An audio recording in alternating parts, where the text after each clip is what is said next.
Vamos a empezar entonces con la clase de hipotálamo hipófisis, que está pendiente, ya vimos la parte introductoria, ya les pasó de cuestica, vi que estaban un poquito confundidos con la cuestión de los feedback.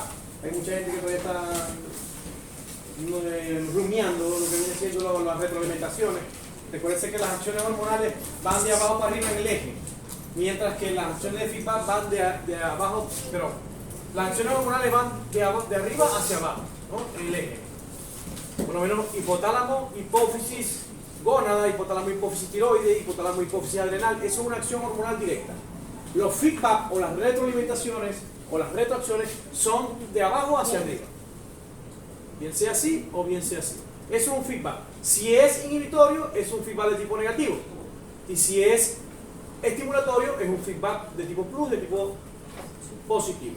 Casi la mayoría de los feedback que existen en la endocrinología son de naturaleza negativa, porque son mecanismos de modular la producción hormonal. Es decir, se está produciendo una hormona en exceso y tú le dices, ya no me produzcas el precursor, porque tengo demasiado en sangre de esta hormona.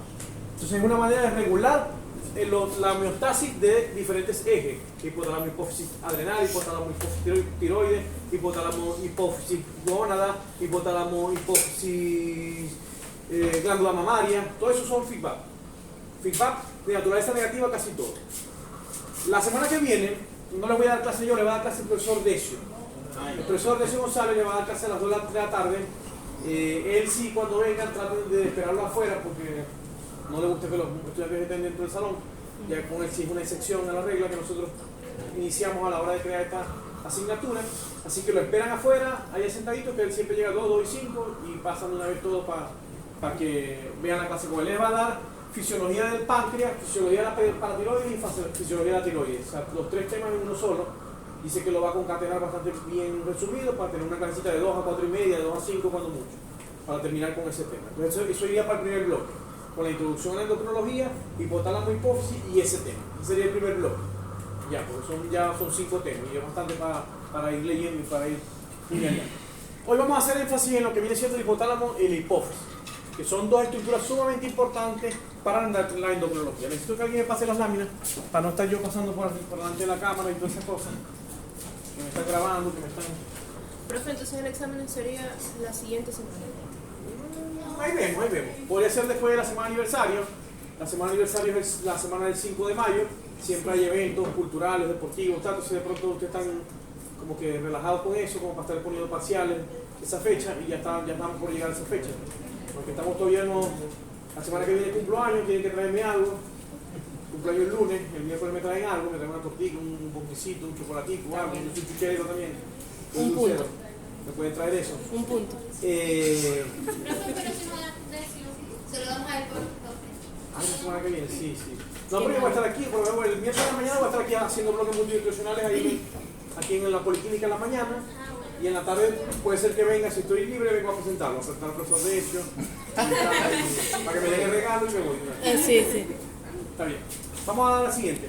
Bien, ya esto nosotros hablamos de feedback, hablamos de hormona, hablamos de feromona, hablamos del tipo de secreción tónica o basal, hablamos de producción cíclica, de acción hormonal telecrina, exocrina, paracrina, autocrina y todo lo que termina en crina. Los órganos del sistema endocrino, cuando estamos hablando del sistema endocrino tenemos órganos internos de secreción interna como la de la hipófisis, sumamente importante, la más importante de todas, la tiroides, la paratiroides, la adrenal, las gónadas. También existen órganos o estructuras endocrinas temporales, que lo dijimos en la clase pasada, que son básicamente la de condición sexual hembra, que son la placenta, los folículos ováricos y el cuerpo lúteo. También existen estructuras neurosecretoras, es decir, tenemos neuronas que son capaces de producir neurosecreciones y producir hormonas. Tenemos la de los núcleos parvicelulares.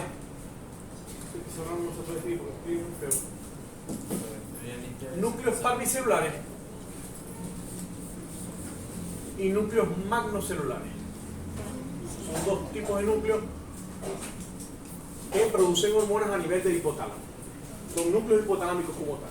También tenemos la neurohipófisis, que aquí no se produce ninguna hormona, sino que se almacenan y se liberan ciertas hormonas que son producidas en el hipotálamo y que pueden viajar vía nerviosa a esta estructura, que es una estructura de tipo nerviosa o hipófisis posterior. Y el sistema nervioso central como tal, que es capaz de producir neuropéptidos, endorfinas, y algunas sustancias que actúan como hormonas. Existen grupos celulares con acción endocrina, como las células endocrinas intestinales, que el intestino produce varias hormonas, los islotes de Langerhans, el endotelio vascular, que también puede producir algunas sustancias, y algunos órganos endocrinos que no son muy mencionados, pero que también producen hormonas, como el timo, el riñón, el corazón, el estómago, la grasa, pueden producir hormonas. Entonces, son algunos de los órganos que pueden estar afectando o pueden estar influenciando en el sistema endocrino. Así es. Bien, esa lamita la pusimos la clase anterior para ver más o menos las hormonas que se producen en cada uno de todo este sistema endocrino. Estamos hablando de hipotálamo. Recuerden que anteriormente se llamaba glándula pituitaria, hoy se llama hipófisis, ya hoy no se llama glándula pituitaria. ¿Yo le expliqué por qué en la clase pasada? No. ¿No le dije por qué? Porque anteriormente se creía que de ahí venía el moco. La raíz antigua del griego pitirus significa moco, entonces le dieron glándula pituitaria creyendo que de ahí se producía la mucina o el moco que generalmente sale por la nariz. Como estaba muy cercana a la región rostral, que a la parte nasal, se la relacionaron con eso y le dieron el nombre de pituitaria. Cuando vinieron y estudiaron la endocrinología de los organismos vivos superiores, incluyendo el hombre, se dieron cuenta que no era ahí donde se producía el moco, que se producía en la mucosa nasal, la mucosa amarilla, la pituitaria roja, la pituitaria amarilla, perdón, verde y roja. Y entonces ahí es donde se produce el moco y a este le quitaron el nombre de pituitaria y ahora se llama adenopófisis o hipófisis anterior y neurohipófisis o hipófisis posterior. En conjunto se llama hipófisis como tal, pero nosotros sabemos que existe una parte anterior que se llama adenopófisis o hipófisis glandular y una parte posterior que se llama neurohipófisis o hipófisis nerviosa, ¿no? Para tenerlo bien claro. La glándula tiroides que produce estas hormonas, el timo, las glándulas adrenales que tienen la corteza adrenal y la médula y la corteza. Tenemos la glándula paratiroides para producir la paratormona, la glándula pineal que produce la melatonina, importante para los animales de reproducción estacionaria. El corazón puede producir también algunos péptidos, igual que el riñón, el tracto digestivo, el páncreas, que lo van a ver bien con el profesor Recio la semana que viene. Y las gónadas, que tienen órganos endocrinos permanentes, como los testículos, produciendo andrógenos, testosterona, inhibina, activina, y los ovarios, que tienen órganos endocrinos temporales, como los folículos ováricos y el cuerpo lúteo, que producen estrógenos, progesterona, inhibina, activina. Así es. Bien, ya hablamos un poquito de la lámina esta anterior de la clase, porque dijimos que en los rumiantes la ciclicidad es útero dependiente. Depende de la presencia del útero. Si el útero no está presente, el animal no cicla, porque necesita la producción de una hormona de tipo de icosanoide que se produce allí en el endometrio, que se llama prostaglandina. Para más especificidad, la prostaglandina F2-alfa, que es una prostaglandina que es uterotrópica y que también es luteotrópica. Es decir, tiene una acción paracrina, del endometrio viaja al miometrio, dentro del mismo órgano. Recuerden que la acción paracrina es cuando dentro de un mismo órgano, en células contiguas. Entonces, la prostaglandina F2-alfa se produce en el endometrio, viaja hacia el miometrio. Si se acuerdan de un corte histológico del útero, si yo hago un corte histológico del útero, la parte más hacia el lumen de la mucosa es el endometrio, ¿no? Que es la parte mucosa, propiamente dicho, ¿no?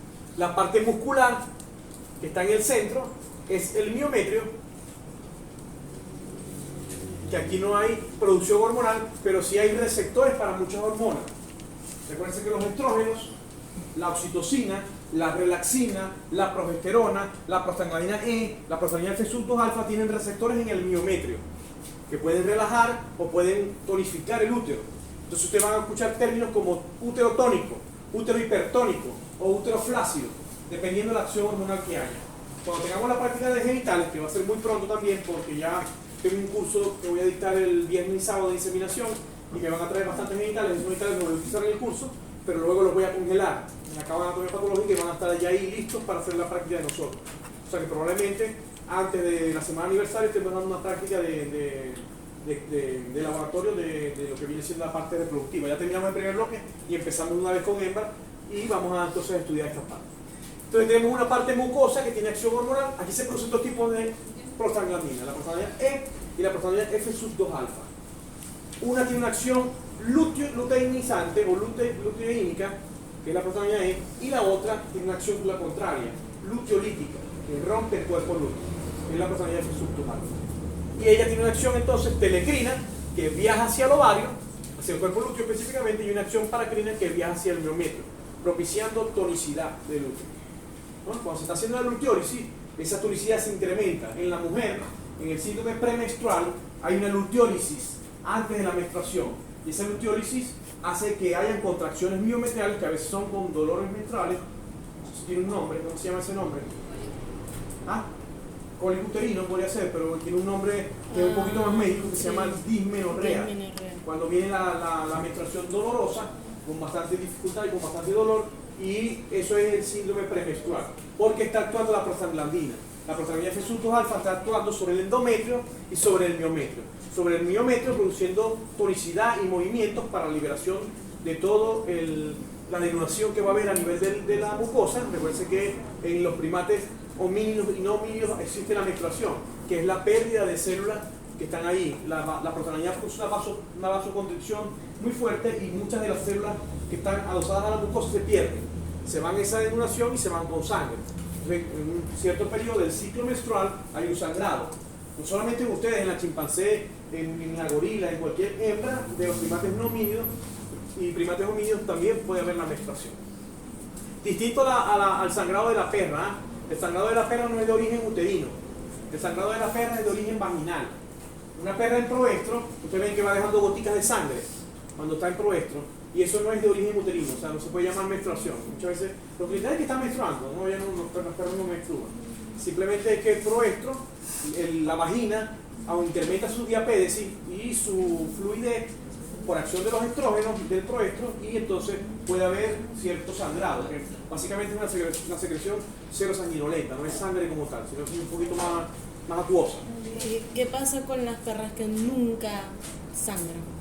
Hay perras que simplemente nunca sangran o no ves que sangran, porque sangran y ellas mismas se lamen y nunca dejan... No, que nunca sangran. Bueno, es que siempre va a haber un sangrado, que puede ser mínimo y lo reabsorba la misma vagina, es otra cosa, pero siempre va a haber un sangrado. Puede ser mínimo, puede ser que no lo detecte a la visión macroscópica, pero si haces un hisopo, le pones un hisopo y lo miras al microscopio, vas a ver que hay glóbulos rojos, que hay cierta sangre en niveles trazas. Y hay muchas perras que se acicalan mucho ellas mismas, no te das cuenta. En la noche agarran y empiezan a acicalarse, y cuando viene a ver en el día no hay sangrado. Como hay otras que sí van dejando su gotica de sangre y te vas dando cuenta cuando estamos en pleno proyecto. Bien, la capa externa del útero se llama ¿cómo?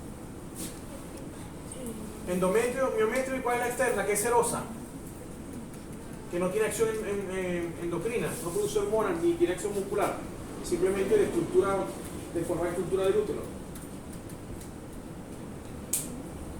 ¿Se van a comer, muchachos? No va a pegar. Este porque es por fuera, ¿verdad? Pero hay más o menos ahí. Tiene mucho Hay sentido. tibia. Perimetrio. Recuérdense que el prefijo metrio significa útero, por eso cuando uno habla de una inflamación del útero, no habla de una uteritis, sino una metritis. Si es la parte mucosa, endometritis, ¿no? Son términos médicos que se utilizan para hablar con el prefijo metrio del útero. Muchachos, ya voy a echarle azúcar al café. ¿Les parece? No quedó guayoyo, quedó fuerte.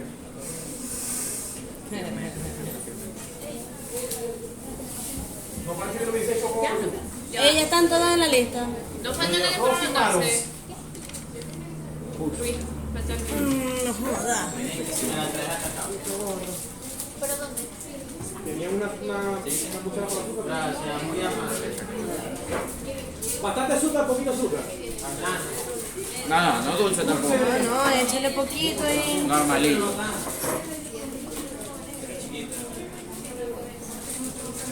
O sea, no es chiquito.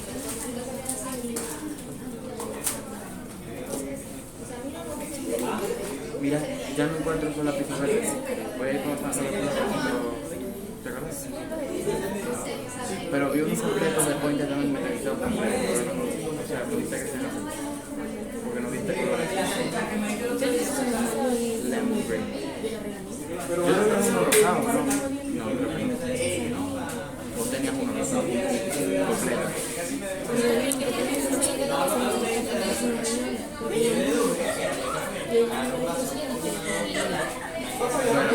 Quería pasar los números. Cuando pasar tu plaza de números, a comprar. Porque me gusta porque la punta es dura. Y vos sabés que yo acá me gusta esa porque me gusta escribir. Odio por eso. Clase pasada. Ya. Sí. Continuamos con la clase pasada. Alfonsina. Muy bien. Entonces tenemos los ejemplos de feedback positivo, de feedback negativo. Feedback positivo ya dijimos que son aquellos que estimulan. Por ejemplo, el folículo de Graf diciéndole al hipotálamo, epa, yo necesito ovular, ya estoy listo para ovular. Ya tengo mi antro, tengo mi cavidad, tengo mis células de la granulosa formada, mis células de teca interna, mis células de teca externa. Estoy bien listo para ovular, ya soy de buen tamaño, necesito una señal para la ovulación. Entonces, envíame la hormona de la ovulación, que es la LH.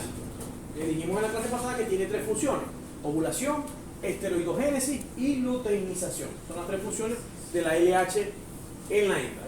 Entonces, el feedback positivo es la señal que le está enviando para causar la ovulación. Mientras que la inhibina, sobre todo en especies monotocas, en especies que tienen solamente una actividad por parto, o sea, se llaman especies monotocas. Recuerden que hay especies monotocas y especies politocas. En especies monotocas están la yegua, la mujer, la vaca. En especies politocas tenemos la cabra, no, la cabra y la oveja están en un sitio intermedio, porque puede ser monotoca, pero perra, gata, coneja, cerda, que tienen numerosas crías por parto, son especies politocas. Entonces, en las especies monotocas, este folículo dominante va a hacer que se vayan a la atresia los otros folículos, para que solamente uno se ovule. Entonces, eso lo hace a través de esta glicoproteína, que es la inhibina. Y ella entonces va a hacer un feedback negativo a la hormona FSH, o a la hormona folículo estimulante. Esto lo van a ver bien en el segundo bloque. Y otra cosa del libro de Sanger, que cuando hay feedback positivo se abre la llave, pero cuando hay feedback negativo no es que se va a cerrar por completo, sino que siempre va a quedar goteando, siempre va a haber un poquito. Por ejemplo, la progesterona se está produciendo, la LH se va a producir, pero en pequeñas cantidades. No es que se va a bloquear por completo la acción de la progesterona. Así es. Esto es viejo, la hormona viene del griego antiguo excitar, es simplemente una sustancia química que va a producirse en un órgano para ejercer un efecto en otro órgano, que todo es en parte interna, sin tener conductos secretorios, a diferencia de las secreciones exocrinas. Siguiente, eso es más repaso, ya lo vimos, ya eso lo vimos. Vamos a entrar en materia. Esta clase tiene las dos para hacer un repaso, pero ya ustedes saben todo eso de memoria. Además que le paso unos audios que primero se lo están escuchando. Dale, la siguiente. Ya hablamos entonces de la endocrinología básica, de que era una acción telegrina, que era una secreción psíquica, una secreción basalotónica. Ahora vamos a hablar de los órganos endocrinos propiamente dicho, refrescando un poquito de conocimiento que ya ustedes tienen de anatomía, de histología, de biología de los seres vivos. La siguiente. Bien, tenemos todos los órganos: el hipotálamo, la glándula pineal o epífisis, la adenohipófisis, ovario, placenta y la glándula adrenal.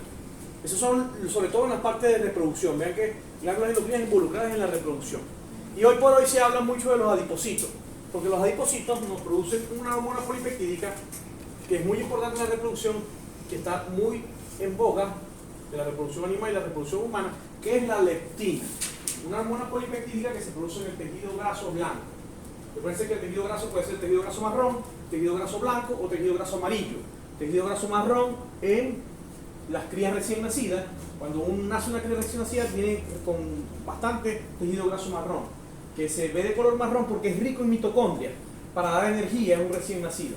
Un recién nacido cuando nace, cuando se expone a la respiración celular, se está estresando o viene después de un estrés del poco ambiente de tener oxígeno que hay dentro del útero, se estresó, se activó su eje hipotálamo hipófisis adrenal, produjo cortisol y el cortisol inició el paro. ¿Se acuerdan de esa fisiología respiratoria que hablamos un poquito de eso?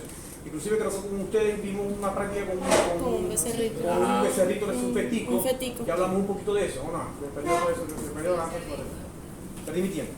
¿Se acuerdan que yo hablé un poquito de ese mecanismo de parto, donde el mismo feto inicia el parto? El que inicia el parto es el feto porque se estresa. Ya tiene poco ambiente uterino, tiene poco tenor de oxígeno, ya no cabe dentro del útero, se estresa y al estresarse el cortisol inicia el eje de producción de las demás hormonas que van a desencadenar el parto. Hoy por hoy se habla mucho de esta hormona polipeptídica.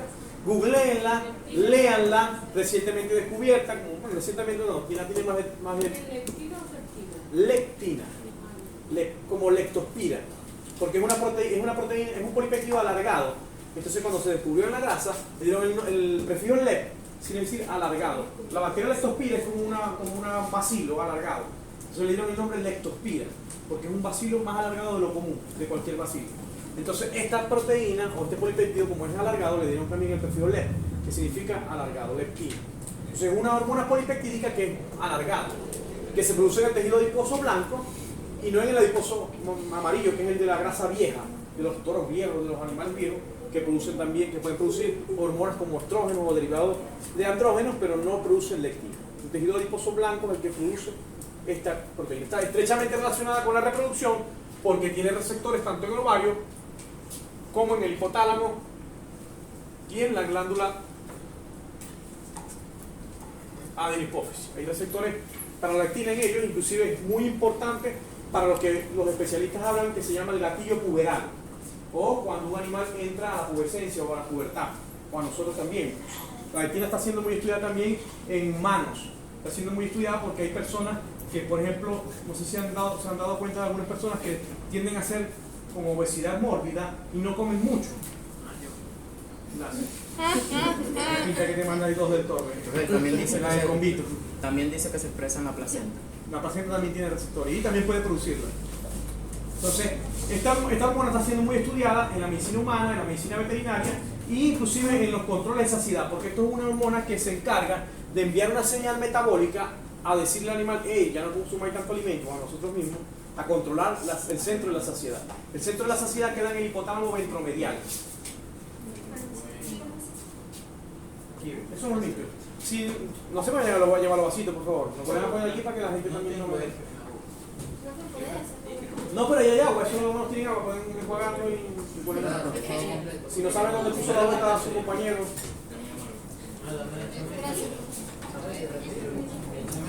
Ya tiene azúcar, así que lo probáis. Bien, entonces, la otra. Bien, vamos a hablar ahora del hipotálamo. Vamos a entrar en materia. Que hablamos de hormonas recatado y no he hablado del hipotálamo. Es que ella podrá que ser Proteína. El hipotálamo, muchachos, como su nombre lo indica, es esa parte del sistema nervioso central que está por debajo del tálamo. Lleva el prefijo hipotálamo, está debajo del tálamo. El tálamo es una serie de neuronas que están especializadas para tener funciones límbicas, para funciones de memoria, junto con el hipocampo, y para funciones de relacionar los dos hemisferios. Tanto el hemisferio cerebral derecho como el hemisferio cerebral izquierdo. El tálamo es sumamente importante porque ahí recabe toda esa declusación de neuronas y es sumamente importante. Debajo de ese tálamo está el hipotálamo, que está estrechamente relacionado. Ustedes van a ver que es algo como esto. Es una estructura que tiene un tallo neural y ahí está la hipófisis. La comunicación entre la hipófisis y el tálamo es a través del tallo neural que los une. Y no está delimitada, es decir, es una parte con delimitación difusa. Son una serie de núcleos anteriores y posteriores que están presentes, núcleos neuronales que van a producir hormonas. Es decir, yo no puedo decir esto desde aquí hasta aquí es el hipotálamo, sino que son una serie de neuronas que están ahí con una delimitación difusa y que tienen acciones específicas. Por lo menos aquí se produce la GnRH, aquí se produce la activación por frío, aquí la activación por calor, aquí se produce el centro de la saciedad. Aquí ya con ciertos estudios de neurociencia se han descubierto que existen ciertos núcleos celulares para hacer un efecto de producción de hormonas o de otras. Por ejemplo, ya se ha descubierto los núcleos parvicelulares y los núcleos magnocelulares. Los núcleos parvicelulares son los que producen las hormonas que se conocen como hipofisiotrópicas, es decir, que tienen tropismo hacia la hipófisis. Mientras que los grupos magnocelulares son los que se relacionan estrechamente desde el hipotálamo. Vamos a dibujar una dendrita aquí, un axón, perdón, una neurona con su núcleo, fea, ¿no? Pero aquí, tal, y va hasta la parte posterior. Los núcleos magnocelulares son los que se relacionan estrechamente del hipotálamo con la parte posterior de la hipófisis, o llamada neurohipófisis. Entonces, aquí se va a producir una hormona que es sumamente importante para la reproducción y fue la primera hormona aislada químicamente para ser inyectada. ¿Cómo se llama esa hormona? Desde 1930 y pico se estaba colocando inyectadas. Reproducción, relacionada con reproducción. Oxitocina. La oxitocina. La oxitocina se almacena y se libera aquí, en la neurohipófisis, pero se produce en los núcleos supraóptico y paraventricular del hipotálamo, de los núcleos magnocelulares. Eso lo vamos a ver más adelante. Vamos a borrar mi dibujito. Bien, las funciones del hipotálamo son funciones generales como regular todo el sistema neuroendocrino del eje hipotálamo hipófisis adrenal, hipotálamo hipófisis glándula mamaria, hipotálamo hipófisis tiroides, hipotálamo hipófisis gónada, todos esos ejes que mantienen vivos a los organismos vivos superiores. La función particular es regular la hipófisis. A través de las hormonas que son hipofisiotrópicas va a regular la función de esta estructura, que es la hipófisis. Entonces ahí existen hormonas liberadoras, hormonas inhibidoras y también existen neurohormonas o hormonas secretadas por neuronas que van a viajar a través de los axones y son liberadas en la neurohipófisis. La siguiente. Ahí está, más o menos lo que yo les dibujé, pero un poquito más feo, yo lo digo más bonito, que es la parte del hipotálamo. Vean que es esta estructura por debajo del tálamo y estrechamente relacionada con la hipófisis a través del tallo neural. Y esta es la hipófisis. Esto que está aquí, que tiene forma de pino, no es que digan que es bruto que un pino navideño, ¿no? Pero tiene una forma de pino y le dieron el nombre de glándula pineal, porque tiene forma de pino, o epífisis. Y es muy importante porque, o cuerpo pineal también le dicen en medicina humana. Es muy importante porque produce una hormona que es importante para la reproducción de los animales de reproducción estacionaria. ¿Cuál es esa hormona? Melatonina. La melatonina. No traje regalitos, se me olvidaron. Por estar pidiendo un café no traje regalitos. Y que eran iPhone 15. Sí. No los traje. No, tenía porque compré unos cuadernitos para el curso y compré de más. Y dije, bueno, los muchachos endocrinos le doy cuadernitos para Anotó un asterisco. Que le anoté un asterisco para regalo. ¿Cómo te ves vos? Oxitocina. María Buscán. ¿Ah? María ¿María qué? Busca. María Soto, María de Soto. María Fernanda González. Busca. María Buscán. Buscán. Cerradas Rúbal. Chico, ¿para qué enemigo? ¿Dónde fumaste? ¿En la mitad, arriba, por abajo? Es el Por 24. ahí está, por ahí Está está. cerca. Para abajo, más o menos. ¿Sabes ya? Ah, pues vos 25. Yo sabía. Ah, 26. ¿Y la de Fenillo? ¿Es que se acuerdan de lo que se te mandó? Bien. Entonces, muchachos, tenemos el hipotálamo, la hipófisis, el tallo neural y la epífisis, que son sumamente importantes para la producción de todas las neurohormonas que se van a producir aquí. Aquí se va a producir la melatonina, pero también se produce un neuropéptido que se llama serotonina. La serotonina necesita ser oxigenada a melatonina y transformada, y esto ocurre generalmente con el cambio del fotoperíodo. Es decir, si quieren aprendérselo como una regla mnemotécnica, como la aprendí yo cuando fui preparador de fisiología de la producción, le ponía un sol a la serotonina. Ella dibujó muy bien, ahora ves. Peludo, ¿ves? Más bonito que el del equipo. Le pongo aquí unos ojitos, una vez. Un sol sonriente porque la serotonina es una hormona estimulante. Por eso que la mayoría de los antidepresivos son serotonina o son captadores selectivos de los degradadores de serotonina. Comer chocolate nos mantiene activos porque tiene compuestos que son serotonina. Igual que los vapores. Algunas sustancias que pueden tener, sustancias que sean serotonina van a ser sustancias estimulantes. El chocolate es el que más sabemos por la teobromina, que es el alcaloide del chocolate. El que acaban de tomar ahorita es la cafeína, que también tiene acción serotonina, igual que la teofilina, que es el alcaloide del té. Los que beben té negro, té verde, esos té también son estimulantes por el alcaloide del té. Entonces, los animales que son diurnos, como todos los animales que estudiamos en la medicina veterinaria, incluyendo a nosotros, la serotonina nos estimula. Y la melatonina nos da sueño. Entonces, aquí dibujo una luna.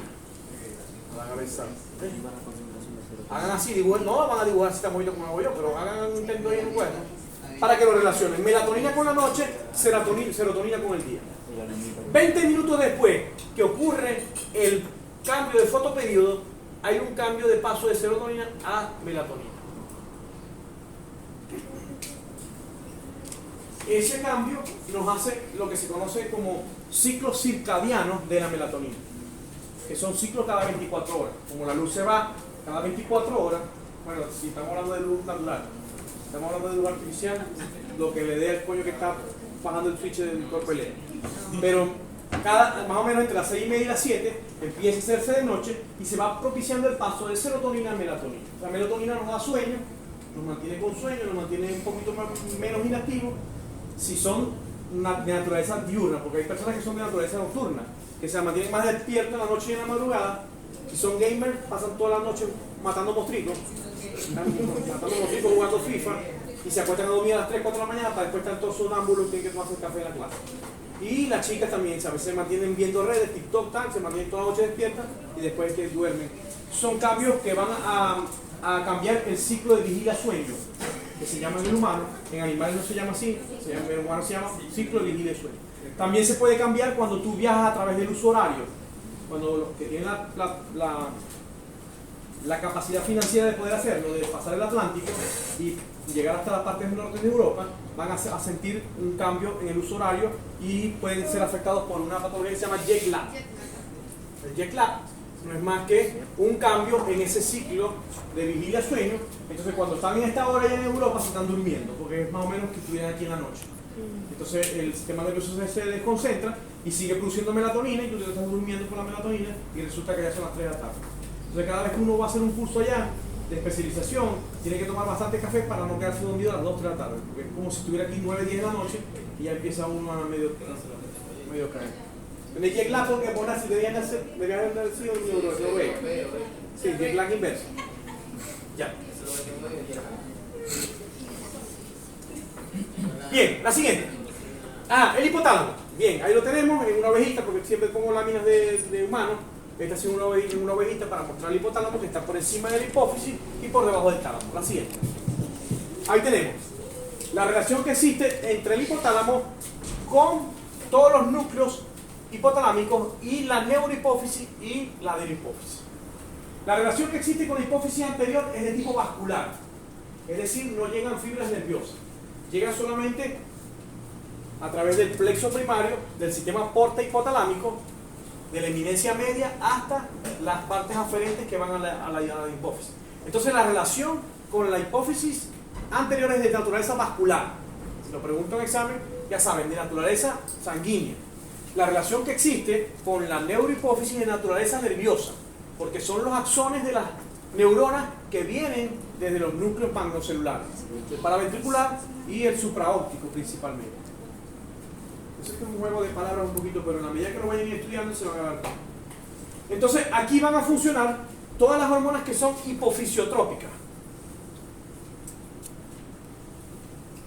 es decir, que se van a liberar aquí en la eminencia media, en el sistema porta-hipofisiario, y van a viajar a estimular los precursores de las hormonas que van a activar determinados ejes. Mientras que aquí básicamente son dos hormonas, una es la oxitocina, ya la mencionamos, no dejas ese café, y la otra es la vasopresina, o conocida anteriormente como ADH. En los libros muy viejos de fisiología aparece como ADH, que significa hormona antidiurética, o antidiuretic hormone, hormona antidiurética, pero hoy por hoy se conoce como arginina vasopresina. En la cerda se conoce como lisina vasopresina, en cambio un aminoácido. Pero básicamente en los animales de interés técnico se llama arginina vasopresina. Arginina vasopresina. Estas dos hormonas se parecen mucho. Ambas son monapéptidos, es decir, tienen 9 residuos aminoácidos. Pero 7 de los 9 aminoácidos son los mismos, por lo cual solamente cambian en 2. Entonces son hormonas que tienen funciones muy parecidas. Y inclusive hay algunas yeguas que responden a los tratamientos de diabetes insípida, cuando tienen problemas en la producción de ADH, que se llama diabetes insípida. Recuerden que existe la diabetes mellitus, que afecta los niveles de glucosa, ¿no? La hiperglicemia. Esa es la diabetes dulce, que llama, donde orina una persona con diabetes, llegan las hormigas, porque pasa la glucosa a través de la orina y está rica en glucosa la orina. La diabetes insípida es la diabetes donde no hay afectación de la glucosa, sino más bien de la ADH, y entonces no se da la antidiuresis. Y la persona tiene lo que se conoce como poliuria, o sea, orina frecuentemente o asiduamente. Eso se llama diabetes insípida. Entonces, esta hormona es muy difícil de conseguir o es muy costosa, y esta es muy sencilla de conseguir, es muy económica. Entonces, hay yeguas que le han puesto tratamiento con oxitocina para tratar la diabetes insípida, sobre todo cuando son yeguas corredoras de carrera. Recuerden que los ejemplares corredores de carrera son ejemplares atléticos. Entonces, si un animal se está orinando, se está deshidratando. Y si es un ejemplar corredor de carrera, pues no va a rendir. Entonces, para controlar esa patología, en algunas yeguas se les coloca oxitocina y ellas responden a esa antidiuresis, porque 7 de los 9 aminoácidos son el mismo para ambos non-aspectos. Así es, por eso lo traigo como tips. Eso me lo dijo un psiquiatra que está en Estados Unidos hoy en día matando la liga por allá con los caballitos. Fue el último presidente del hipódromo aquí de Santa de la Rita, que quiso abrir el Potro Álvarez, pero no pudo, porque las mafias no lo dejaron. Entonces, bueno, la relación que existe entre el hipotálamo y la hipófisis es diferente para la hipófisis posterior como para la hipófisis anterior. Para la hipófisis anterior es a través de región vascular o sanguínea, todas las hormonas hipofisiotrópicas, mientras que en la parte posterior es a través de los axones. Aquí hay unos gránulos que están en la membrana plasmática de estas neuronas que se llaman neurofisina. Esos gránulos de neurofisina están relacionados con el calcio y pueden viajar a través de la membrana plasmática. Entonces la hormona se une aquí a nivel de citoplasma, que es donde se forma, se une a esos gránulos de neurofisina y viaja a la región postsináptica, y es aquí donde se libera. Lo que quiere decir que en la neurohipófisis no se produce ninguna hormona. Si yo les pregunto una conchita de mango en un examen, ¿qué hormonas se producen en la neurohipófisis? Ustedes ponen ninguna. Allí solamente se almacenan y se liberan hormonas, pero no se producen hormonas. No hay síntesis de hormonas, solamente se almacenan y se liberan. Cuando es necesaria la ADH o la oxitocina. Así es.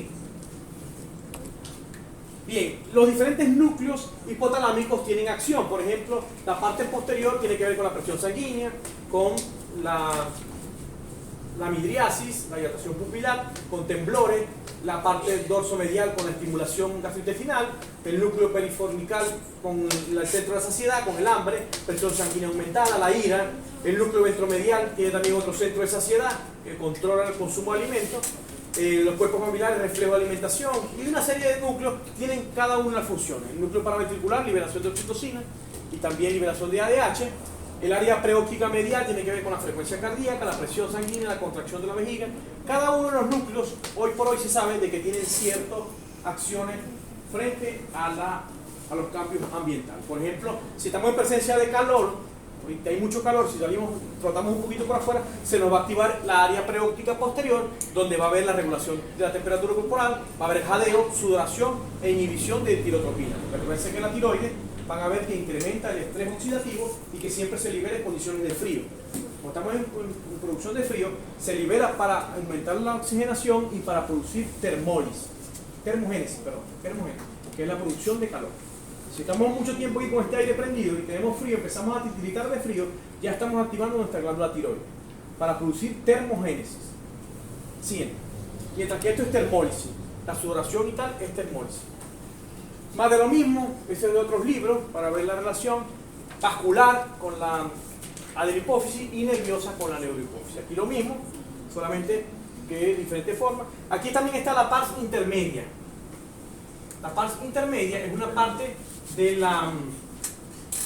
la parte anterior de la adenopófisis, pero ella es muy importante porque produce una hormona que se llama la MSH, o hormona estimulante de los melanocitos. Se llama melanocortina, MSH o melanocortina. Se produce en la pars intermedia. No es tan importante para los animales que nosotros estudiamos en la veterinaria, porque la pigmentación de la piel no es tan importante, pero por lo menos los que son especialistas en animales exóticos, como algunos lagartos, que pueden hacer mimetismo, que tienen que modificar sus melanocitos a través de melanóforos y cambiar de color, como el camaleón o algunos otros reptiles, sí es importante esta hormona, pero para la reproducción y para esas cosas no es tan importante. También es importante para lo contrario al mimetismo. ¿Cómo se llama lo contrario al mimetismo? No, el camuflaje es mimetismo. O sea, cuando un animal se mimetiza, está camuflajeándose para no verse. Pero cuando un animal se quiere exponer, quiere más bien que me vean, ¿cómo se llama eso? ¿Ah? ¿Ah?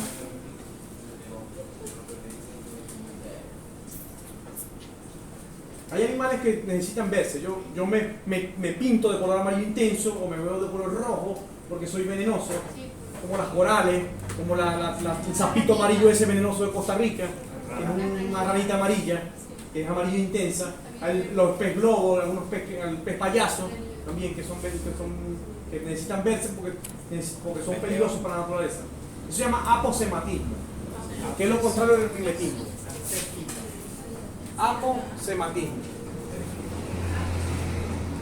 Eso les va a servir para clases de animales exóticos y cosas de esas, pero en veterinaria como tal no ocurre el aposematismo. La coral, que tiene colores intensos y para verte, yo quiero verme peligroso. Entonces, una serpiente generalmente viene camuflajeada con la arena, del color así como de la arena, y sí, con ciertos rasgos para camuflajearse con las ramas y eso. Pero la coral no. Y de hecho hay una coral que se mimetiza con la coral sin ser venenosa. Es la falsa coral. La falsa coral se mimetiza haciendo aposematismo falso para que crean que es venenoso y resulta que no es venenoso. Solo hay que No, y otras reconocer el especies también lo patrón hacen. de colores. Si el amarillo toca el negro, es venenosa. Si el amarillo está entre el negro, no es venenosa, es la coral falsa. Eso hay una canción inclusive, del amarillo al negro más en extremo, del rojo al amarillo, qué cosa, no te dé miedo o algo así. Por ahí va a alcanzar ahí. Hay que Pero aprender. hay diferentes colores. Una coral que tiene amarillo, negro y rojo, y otra que amarillo, negro y blanco. Sí, también hay unos que tienen anillos en blanco entre los negros, no son. Y si el anillo no cubre completamente la serpiente, tampoco es venenoso. Si no solamente lo tiene la parte de arriba. Te tienes que voltearla para. Son de las tipo constrictoras que no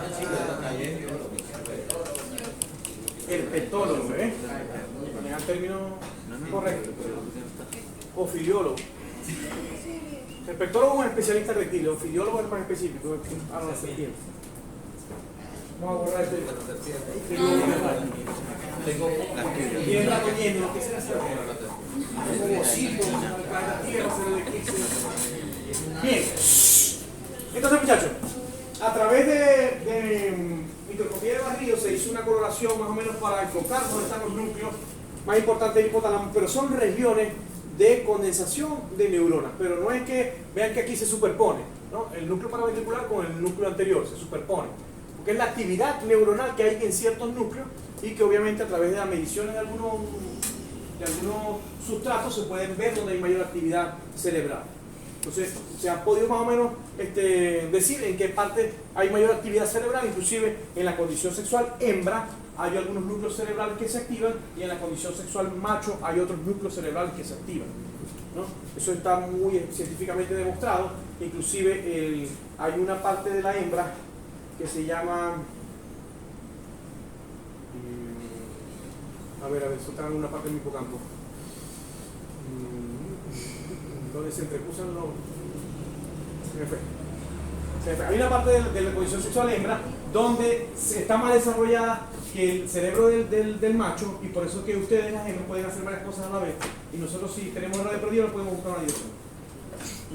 O sea, tenemos que hacer siempre una cosa a la vez. Ustedes pueden estar con el bebé en las manos del tetero mientras que están hablando por teléfono y están con un sartén haciendo huevos.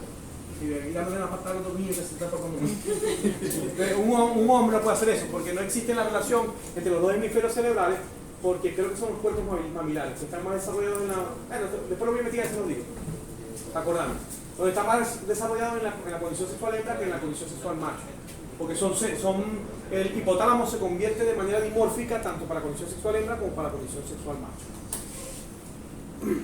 La siguiente.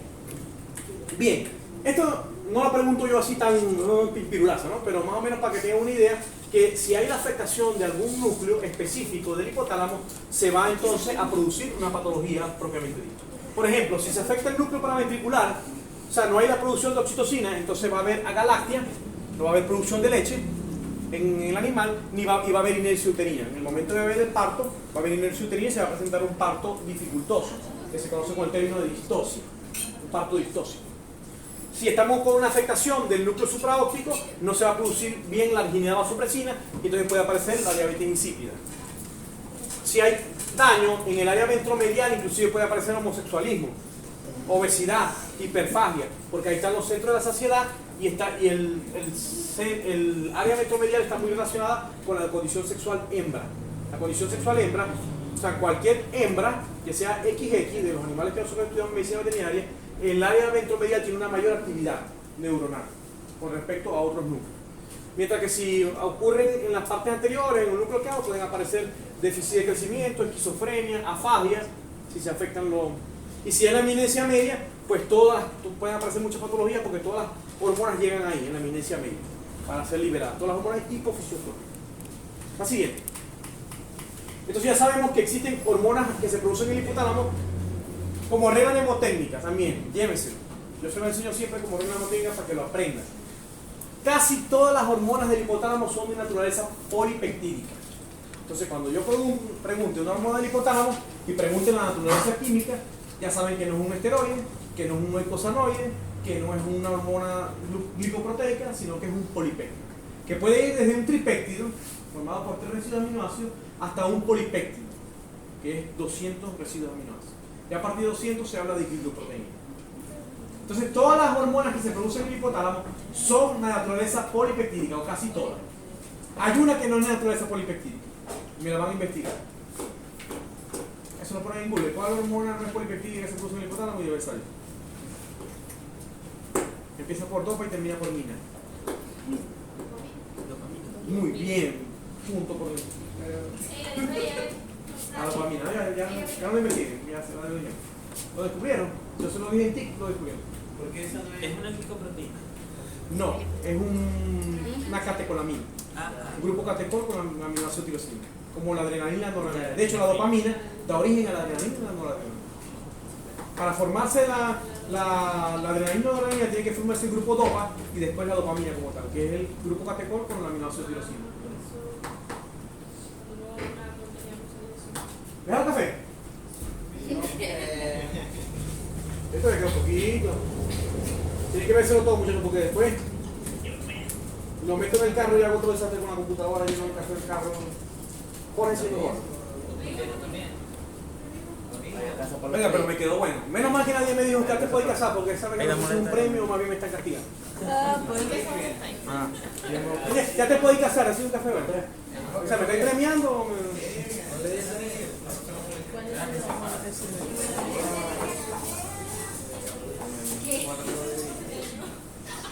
Está bueno, me quedó bueno.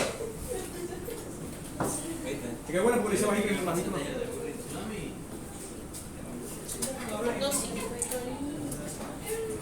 Hay un muchacho que me escribió que se va a cambiar para medicina y que no iba a ver más la materia. ¿No está aquí? Ya no viene más, se fue. Y es Candela, Ya es Candela también. Otro chamo también que salió, no del grupo. Está leyendo mucho para medicina. Tenéis que escribir por Telegram. Yo soy tal, la de lentes, ¿Qué vas a hacer? me llamo tan. A métete en Porque TikTok. por ahí llevo. Bien, muchachos, continuemos. ¿Le van a llamar a duda? Van a morir de infección. Bien, continuemos. Que ya falta la parte de hipófisis para que terminemos. Hoy es miércoles de entorno. Ya me cayeron los 5 del balde. ¿Qué? Por allá quieren saber dónde es, allá, la muchacha aquella. ¿Cuál? La de lente. Ella, no sabe dónde es, ¿no? No, explícale. Tenéis dos, aquí el patio Ventarrón y tenéis el Ventarrón Norte, que está allá en la zona. Es que ella lo quiere conocer. Ya le estoy diciendo que usted dijo que le cayeron unos Es que 5 eso de no balde. Me cayeron los 5 del balde. Hay una chica que no existe eso. Ay, Dios. Ahí semáforo, ahí semáforo. Sí, hay uno, ¿no? Hay uno. Que no funciona, pero sí hay uno.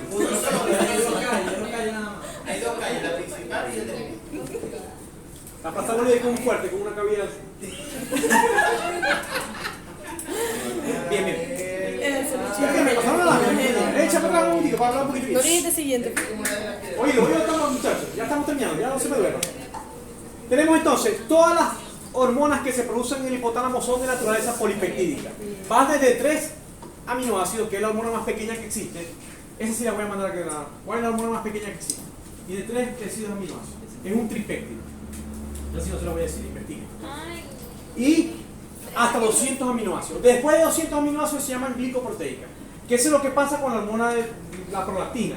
Que la prolactina en humanos tiene 203 aminoácidos. Entonces algunos libros la ponen como una hormona polipeptídica y otros libros la ponen como una hormona glicoproteica. Entonces los investigadores no se ponen de acuerdo, que son los que saben de la vaina, y yo no lo voy a poner. Que me la ponga polipeptídica se la pongo buena, que me ponga glicoproteica, porque está ahí justo en la mitad del medio. Está como el miércoles.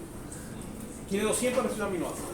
Bien, oído, de estas hormonas, algunas son liberadoras y algunas son inhibidoras. Entonces hay 2 tipos. Y también existen las neurohormonas, que son las que van a la neurohipófisis. La siguiente. Bien, tenemos entonces las hormonas liberadoras. Tenemos la hormona liberadora de gonadotropina, GnRH, un decapéptido, 10 residuos aminoácidos. Es muy importante. Las hormonas liberadoras de prolactina, aquí son varias que son hormonas liberadoras de prolactina. Inclusive la tirotropina es una hormona liberadora de prolactina. La oxitocina es una hormona liberadora de prolactina a través de un feedback de tipo positivo. La hormona liberadora de corticotropina, esta es una hormona que tiene en el humano 41 residuos aminoácidos, pero en animales varía mucho dependiendo de la especie. Esta es la hormona que va a activar la ACTH, que está en la hipófisis. Y la hormona liberadora de hormona de crecimiento, esta está mal aquí. Tengo como 5 años con esta clase y no me he acomodado. Esta se llama GHRH, o por las siglas en inglés, Hormone Release Hormone, hormona liberadora de hormona de crecimiento. También se llama, en algunos libros, somatocrinina. Somatocrinina, o hormona liberadora de hormona de crecimiento. También existen hormonas inhibidoras, como el PIF, las hormonas inhibidoras de la prolactina. Lo que pasa es que se le llama PIX, con F, porque la dopamina, ya dijimos que era la única sustancia no polipeptídica que se produce en el hipotálamo, que es una catecolamina, ella actúa como factor inhibidor de la prolactina. Entonces, como hay investigadores que dicen que la dopamina no es una hormona, sino que es un neuropéptido con acción biológica en varias partes, entonces no se le da el nombre de hormona, sino PIF, factor inhibitorio de la prolactina. Esa es la principal hormona de la alegría. Cuando nosotros nos ponemos alegres, estamos activando nuestros receptores dopaminérgicos. La dopamina es lo que nos mantiene alegres. Y se produce en el hipotálamo, principalmente en el núcleo arqueado.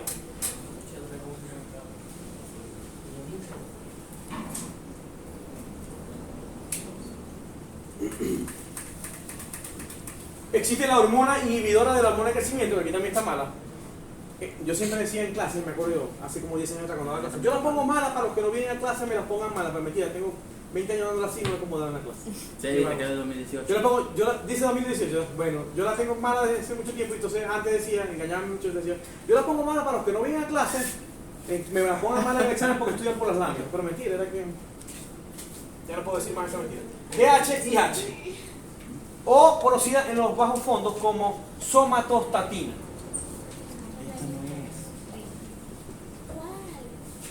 GHIH, o hormona inhibidora de la hormona de crecimiento.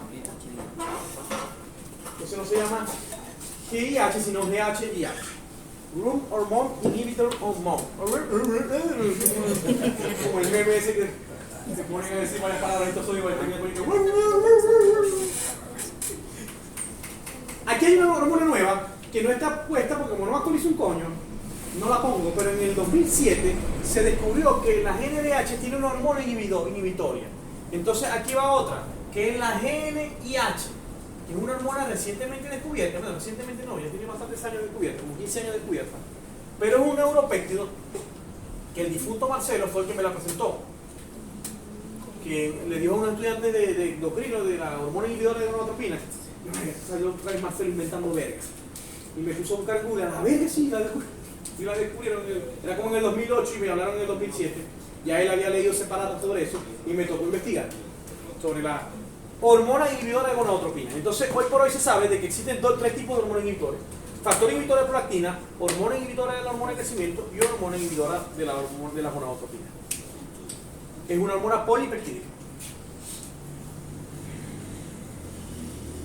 Dependiendo de la especie, tiene diferentes tipos de polipeptídicos. La oxitocina y la arginine-vasopresina, que son de los núcleos magnocelulares. Todas estas son de los núcleos parvicelulares. Y todas estas de los núcleos magnocelulares. Voy a ponerlo ahí. También como tips. Pregunta de examen. También tengo como 20 años haciendo los mismos exámenes, pero cambiando las huevonaditas, así que pueden buscar exámenes viejos. Yo siempre los entrego y con ella estudian. Pero pónganos 10 a todos y ya. Ya eso vale $10. No, me meto tan fácil. Ahora hay que cortar esa parte del video. La hormona. Sí. Decano, Así mismo. como no me quieren botar a mí de aquí, sus líderes estudiantiles. Bien, la siguiente. Entonces, muchachos, sigamos. Hormona liberadora de hormona de la gonadotropina. Hormona liberadora de las gonadotropinas. Es un decapéptido, estimula la liberación de las gonadotropinas propiamente dichas, que son la FSH y la LH. Sí, las gonadotropinas, que las gonadotropinas son la LH y la FSH. Esta no es una gonadotropina. Si pregunto en el examen, vuelvo y lo digo, salgo del video. Si pregunto en el examen que esta es una hormona gonadotrópica, me sí, se llama gonadotropina. Es hormona liberadora de gonadotropina. Ella no es gonadotropina. Va a estimular. Fisiotrópica. Exactamente, ella es hipofisiotrópica. Pero siempre lo digo y siempre hay 10 o 15. Deben un charco de agua ahí. Cae una gotica al lado de una marca. Queda un charco de agua ahí. Y me doy cuenta por el charco de agua. Que la marca. Entonces, no caigan en eso. Apréndanse que esta es una hormona hipofisiotrópica. Hormona liberadora de prolactina hay muchas. De estas hay muchas. Son de naturaleza polipeptídica y estimulan la liberación de prolactina. El factor inhibitorio de la prolactina, el más conocido son las aminas biógenas, que son la dopamina, pero también existe la cabergolina, la bromocriptina y una serie de neuropéptidos que actúan en la secreción de prolactina como factores inhibitorios. Y la hormona liberadora de corticotropina, que estimula la liberación de la corticotropina propiamente dicha, que es la ACTH. Siguiente. Ya dijimos esto, lo hemos dicho mucho. La relación que existe entre la hipófisis y el hipotálamo, en la parte anterior no llegan nervios, es solamente vía vascular. Mientras que en la parte posterior sí llegan fibras nerviosas de los axones. La neurohipófisis deriva del encéfalo como tal, mientras que la neurohipófisis deriva del epitelio bucal. Para que se lo lleven ahí como un tic de histología. Ahí tienen una microscopía de barrido mostrando cómo es el sistema porto-hipofisiario, la vasculatura que está presente aquí en este sistema para relacionar el hipotálamo con la de la hipófisis. Para que vean que existe el libro, ese es el libro de Sanger, que es el libro que me gusta mucho, que nos habla de los núcleos cíclicos del hipotálamo y los núcleos basales, los núcleos tónicos. Surgic Center y Tonic Center. Sí. Más de lo mismo, hipotálamo, adenohipófisis anterior, neurohipófisis, ven que aquí llevan nervios y aquí es parte glandular, hay células glandulares. Y la parte intermedia que dijimos que produce la MSH, la hormona estimulante de los melanocitos, o melanocortina también se llama. Siguiente. Ya hablamos de eso, más de lo mismo, pero de una manera diagramática. Conexión vascular vía anterior, conexión nerviosa vía posterior. Todas las hormonas hipotálamo llegan a la eminencia media y se vierten en el sistema porta para ejercer su efecto en la hipófisis anterior. Esa es la acción de la oxitocina, arginine-vasopresina, donde los axones viajan a través de la vía nerviosa hasta la neurohipófisis y ahí se liberan. ¿Cuándo se libera oxitocina? Cuando hay estímulos, por ejemplo, estímulos clitorianos, cuando hay reflejo de Ferguson en el parto. ¿Saben cuál es el reflejo de Ferguson? ¿Lo han escuchado de biología? No, tuvieron que ver en educación para la salud. El reflejo de Ferguson es cuando el feto ya está haciendo contacto con los receptores de cervix para salir, y entonces activa una vía por reflejo para dilatar la cervix a través de la oxitocina y la contractura muscular, que en las mujeres se llaman contracturas de Bactron East, que son las que preparan el útero como un ejercicio para el parto. son periódicas, empiezan a hacerse cada 2 horas, cada 1 hora, que van bajando hasta que ya son cada 10 minutos y es cuando las pasan a la maternidad. Si van a hacer parto, o ya, sí, las contracciones. La medida que se van haciendo cada vez más cortas porque hay liberación de oxitocina. La liberación de oxitocina es, no se detiene hasta que no se dé el parto. Es decir, si no se da el parto va a haber oxitocina constantemente. Hasta que no se dé el parto, después que se inicia, no se detiene. O se muere la persona o hay el parto. O se muere la vaca. Se muere la vaca porque hay inercia uterina, se cansa de los receptores, no hay calcio para hacer contractura muscular y se cae de cúbito lateral y se muere. Si no hay la atención médico-veterinaria, se muere rápidamente. Entonces, oxitocina, reflejo clitoriano, reflejo de Ferguson. Cuando hay también, puede haber liberación de oxitocina cuando hay coito, cuando hay penetración, a través de los receptores vaginales. Me falta uno. El reflejo mamilio hipoficiario. Cuando llega el becerrito a la glándula mamaria y se pega en la glándula mamaria, también hay liberación de oxitocina. Cuando yo pongo una pezonera en un ordeño mecánico, estoy haciendo liberación de oxitocina. Cuando yo mismo ordeño una vaca, estoy haciendo liberación de oxitocina. Se llama reflejo mamilio hipoficiario. Al hacer el problema de la oxitocina es que es, ¿saben quién es el perro de Pavlov? ¿Lo vieron en biología? Pavlov era un investigador ruso que hizo un reflejo muy coño madre. Que le tocaba una campanita a un perrito y le soltaba comida y el perro empezaba a liberar ácido gástrico y él los medía en proporción de ml. Pero después vino el coño madre y le quitó el alimento y soltaba solamente la campanita y el pobre perro murió de hambre ahí liberando todo el... Entonces se dio cuenta que ese reflejo es un reflejo condicionado. ¿Qué es un reflejo condicionado? Un reflejo que yo puedo condicionar a algo. Las vacas de aquí están condicionadas al vallenato que ponen los becerreros con los rodecitos de $10. Que ponen un vallenato a todo volumen. Y ya cuando escuchen las vacas bailando, botando oxitocina. Es un reflejo condicionado a la producción de leche. O sea, ya cuando ellas se hace cotidianamente y rutinariamente ese manejo, ellas van a bajar la leche y ustedes se van a dar cuenta que hay vacas que tienen el esfínter de la glándula mamaria roto y empiezan a gotear. Y están los gatitos por ahí en la vaquera tomándose la lechita que está goteando, porque eso es la bajada de la leche por acción de la oxitocina. Y el esfínter no está hermético y se empieza a gotear están los gatos por ahí entre las patas de la vaca tomándose la leche. Hay quienes paran el chorro y viene el ordeñador y le ponen un tobito ahí debajo, porque queda botando la leche. Si el esfínter está muy dañado, queda botando completamente la leche. Eso se llama reflejo mamilio hipoficial. Entonces es un reflejo condicionado. Una cadena de Chávez, cuando estaba Chávez, se bajaba la leche. Un vallenato, bajaba la leche. Un perro ladrando, estresaba a los animales y la adrenalina ocupa los receptores de oxitocina y se detiene la bajada de la leche. Una persona nueva que entre como ordeñador te va a bajar la leche ese día. Porque los animales se van a sentir estresados y la adrenalina ocupa los receptores de las células mioepiteliales de la glándula mamaria y no se da la bajada de la leche. Para que lo lleven ahí también en la relación del estrés con la producción de leche. Entonces, reflejo mamilio hipoficiario, reflejo clitoriano, reflejo vaginal, reflejo epididimario en el hombre. Cuando ustedes, los chicos, ¿se recuerdan cuando estaban adolescentes que miraban, tocaban, pero no terminaban de hacer lo que tenían que hacer? El epidídimo tiene receptores para oxitocina, se libera oxitocina y los espermatozoides en el epidídimo se mueven muy rápidamente. Y eso produce un dolor que ustedes científicamente, ¿cómo lo dicen? Cojonero, ¿verdad? Eso lo produce la oxitocina.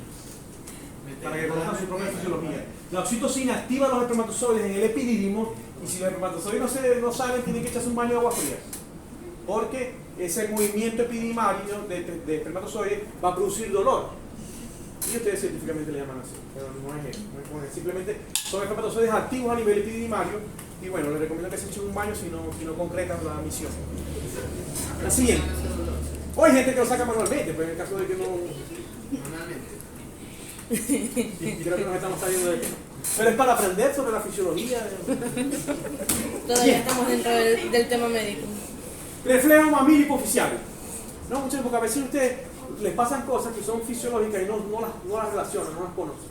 Lo mismo el ciclo menstrual con las pastillas anticonceptivas. Todo eso tienen que manejarlo. Y manejar la ovulación, manejar todo eso, dolor menstrual, qué hormona actúa. Todo eso es endocrinología. Y si ustedes ser endocrinólogos médicos, pueden conocer su propia fisiología.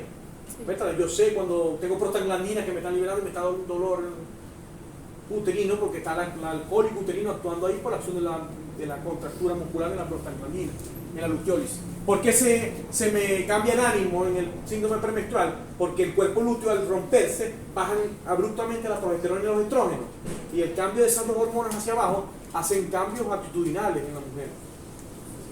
Entonces, todo eso es fisiología, todo eso es endocrinología, y no tienen que ser expertos en medicina o médicos para saber que eso existe. Bien, volvamos a la medicina veterinaria. Tenemos una glándula mamaria de una vaca, una vía arcorreflejo aferente nerviosa, donde llega el becerro succional, se activa vía nerviosa aferente la liberación de oxitocina. La oxitocina va en sangre y va a las células mioepiteliales de los alvéolos mamarios para producir la lactopoiesis o bajada de la leche. Entonces, hay quienes inclusive usualmente hacían de que 20 minutos antes del ordeño inyectaban 12 cc de oxitocina, pam, pam, pam, pam, para mejorar esto. Se incrementaba un poco la producción de leche. Entonces, lo ponían a hacer esa vaina.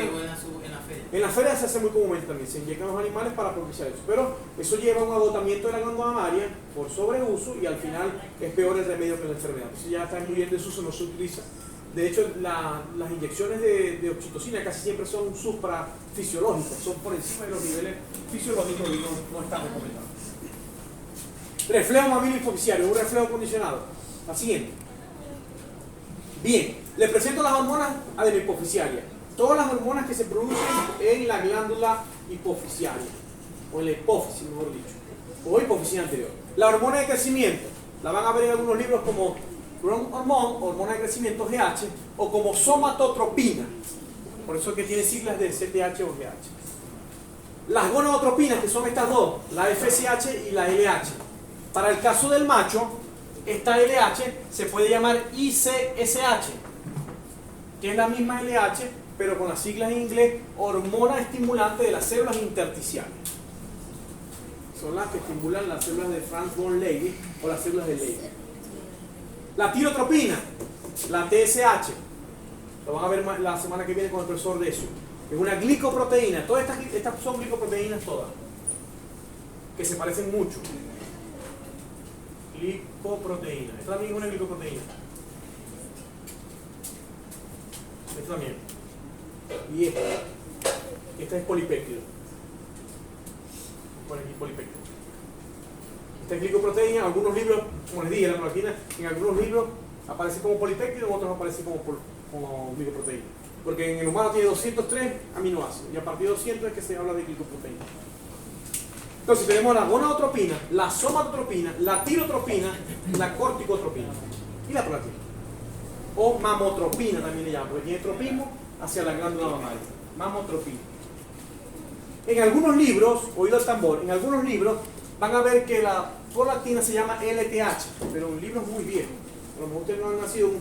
Decía un amigo mío, no estudies nunca de un libro que tenga páginas amarillas. Si las páginas ya se le pusieron amarillo, ya es un libro viejo. O sea que hay muchos libros por ahí de fisiología, de farmacología, que tú lo agarras y ya tienen las páginas amarillas. Si ya están de color amarillo fue porque se oxidó el papel y ya están demasiado bien, botados. No lo utilicé. O no lo boté, pero sabéis que la información que está ahí no es la más actualizada para estudiar. Le llamaban LTH porque en algunas especies la prolactina es luteotrópica. Entonces se llamaba hormona luteotrópica. Luteotropin hormone. Hormona luteotrópica. ¿Cuáles son esas especies? Noten ahí. Donde la prolactina es luteotrópica. Porque es pregunta de examen. La cerda, la perra, la oveja, la cabra, los camellos sudamericanos, todos. La llama, la alpaca, la vicuña. Los camellos sudamericanos, sí. Esos camellos. Son rumiantes también. La llama, la alpaca, la vicuña y hay otra ahí que tiene un nombre más feo, son 4. Los que se van para Chile, para Perú, con Cerradura, van a ver por allá. Entonces, la prolactina es luteotrópica en la perra, en la oveja, en la cabra, en la cerda, en los camellos sudamericanos y en la mujer también. En la mujer también es luteotrópica. Por eso es que muchas mujeres que tienen afectación de la prolactina tienen problemas de ciclicidad menstrual y de dolores menstruales y todas esas cosas. Está muy relacionada. Por eso que una mujer cuando va a problemas de fertilidad, lo primero que le hacen es que le miden la prolactina. Luteotrópica. Tiene tropismo hacia el cuerpo lúteo.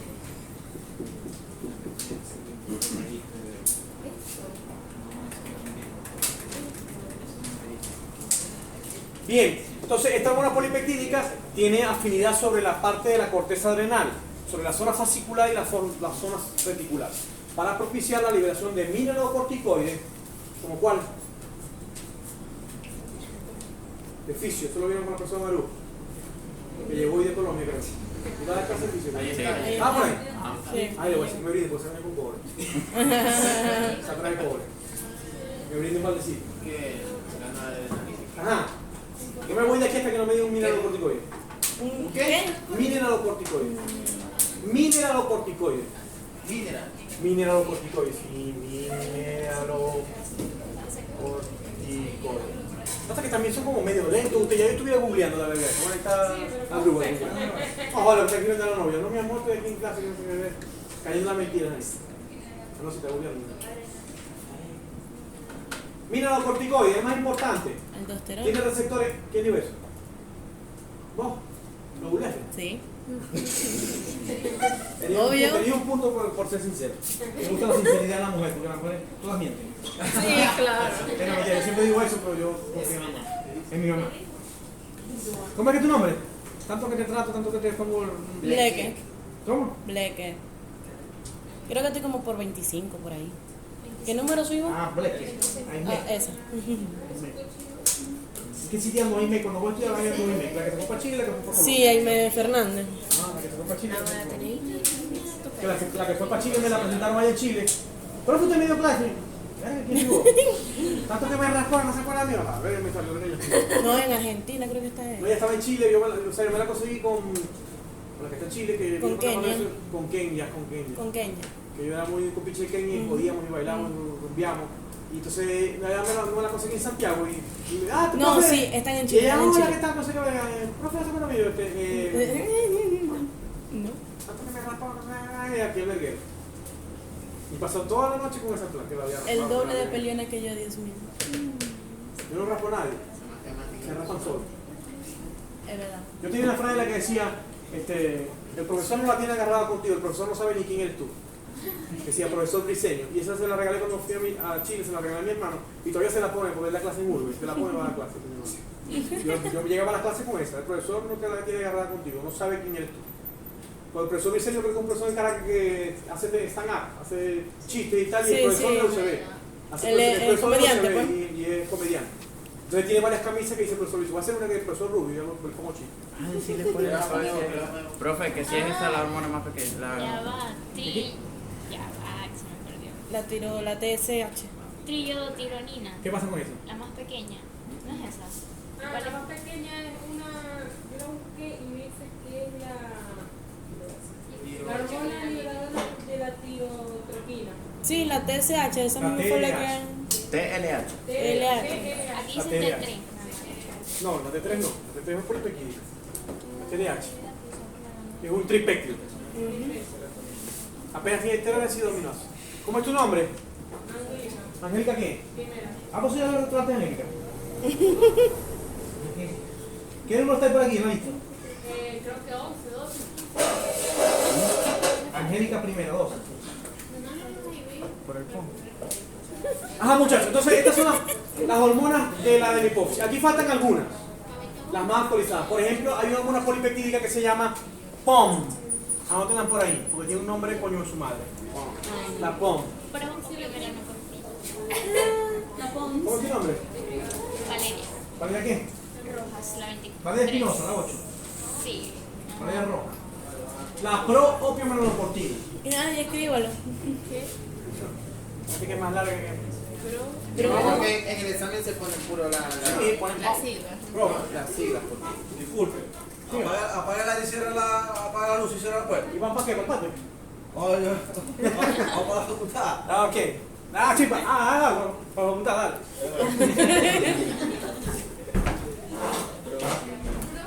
Ese cada vez que me ve, ¡salvación! ¡Llegó el balde! Una mala conducta, pero venga, esos trabajadores le echan bola a la vida. Yo los Todavía critico cada vez que siguen. puedo, a lo que es, Jan y a él, lo que sea. Los pongo a lavar los aires en la casa, les doy trabajo, porque esto puede decir, le echan bola a que no. Pro-opiomelanocortina, esto es una pro-hormona de 8 hormonas más. Si dice opio, tiene que ver algo que ver con los Por los opioides. opioides endógenos, sí.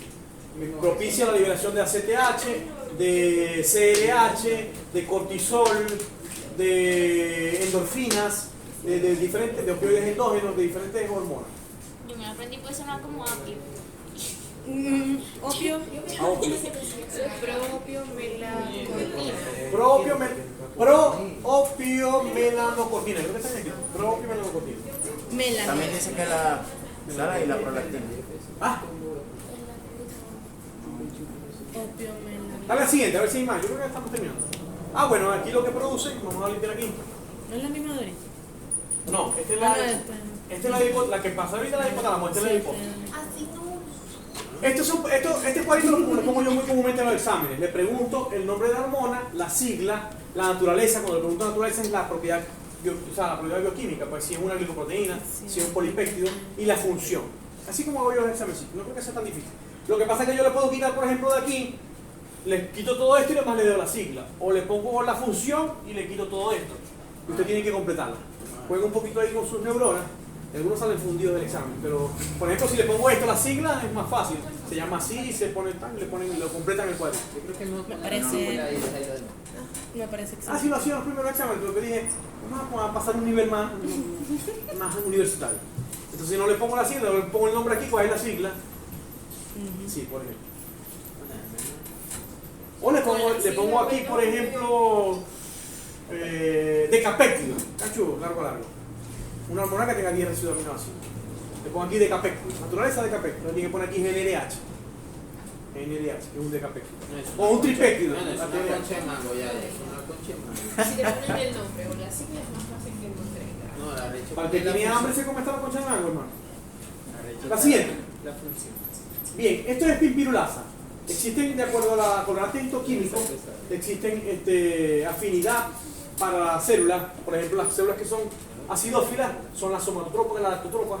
Las que son basófilas, es decir, con colorante alcalino, son estas que están aquí, pero eso no lo pregunto en el examen. Simplemente es una lámina de posgrado para que sepan que con colorante histoquímico hay afinidad con las células que están agrupadas en la adipófisis. El siguiente. Vamos con la hipófisis posterior. Vean lo que les puse ahí. Yo me cansé de que me pusieran mal las respuestas, se puse en la lámina. Aquí no se produce hormona, solo se almacenan, toche, pingo. Me faltó ahí. La oxitocina y la virginia vasopresina. ¿Cuáles son las funciones y qué naturaleza tienen? El siguiente. Bien, ya para terminar vamos a hablar de cada una de las hormonas muy rápidamente. Las gonadotropinas, la FSH y la LH tienen receptores en el ovario, tanto en el folículo como en el cuerpo lúteo. Entonces, principalmente, la FSH actúa sobre el folículo propiciando el crecimiento folicular, mientras que la LH tiene receptores tanto en folículo como en cuerpo lúteo. En el cuerpo lúteo propiciando luteinización y en el folículo produciendo esteroidogénesis. Y la ovulación, que ya la mencionaba. Y las funciones a través del feedback. Los estrógenos que producen feedback positivo y la progesterona que produce feedback negativo.